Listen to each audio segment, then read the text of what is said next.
क्या आप जानते हैं कि गणेश जी ने एक बार स्त्री का रूप धारण किया था? नहीं जानते तो आज हम इस कथा के बारे में बात करेंगे। वीडियो में अंत तक बने रहना ताकि आप जान पाओगे क्यों गणेश जी ने एक स्त्री का रूप धारण किया था। गणेश जी ने देवी विनायकी का रूप एक विशेष उद्देश्य के लिए धारण किया था। ये कथा दक्षिण भारत और नेपाल की मान्यताओं में मिलती है, जहां देवी विनायक को स्त्री रूप में पूजा जाता है।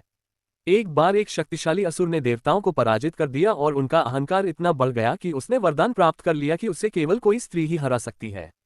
चूंकि उस समय कोई ऐसी देवी नहीं थी जो इस असुर से मुकाबला कर सके, इसलिए भगवान गणेश ने स्वयं स्त्री रूप धारण किया। उन्होंने एक दिव्य स्त्री का रूप लिया जिसे देवी विनायक कहा गया। इस रूप में गणेश जी ने अपनी बुद्धि, चातुर्य और शक्ति से उस असुर का वध किया और देवताओं को उनके संकट से मुक्त कराया।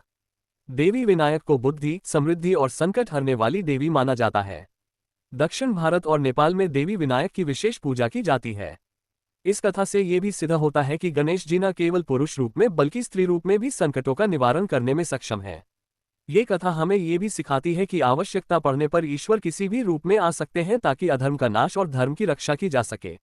बहुत से ग्रंथ के अनुसार एक और मान्यता है जो गणेश जी के जन्म के समय से मिलती जुलती है। देवी विनायक को कई स्थानों पर गणेश जी की स्त्री रूप में भी पूजा जाता है और यह कथा गणपति जी से जुड़ी हुई मानी जाती है। देवी विनायक के जन्म की कथा। प्राचीन काल में एक समय माता पार्वती गंगा जी में स्नान करने जा रही थीं। उन्होंने अपने शरीर की मैल से एक सुंदर बालक को बनाया और उसमें प्राण डाल दिए। यह बालक ही आगे चलकर गणेश बने।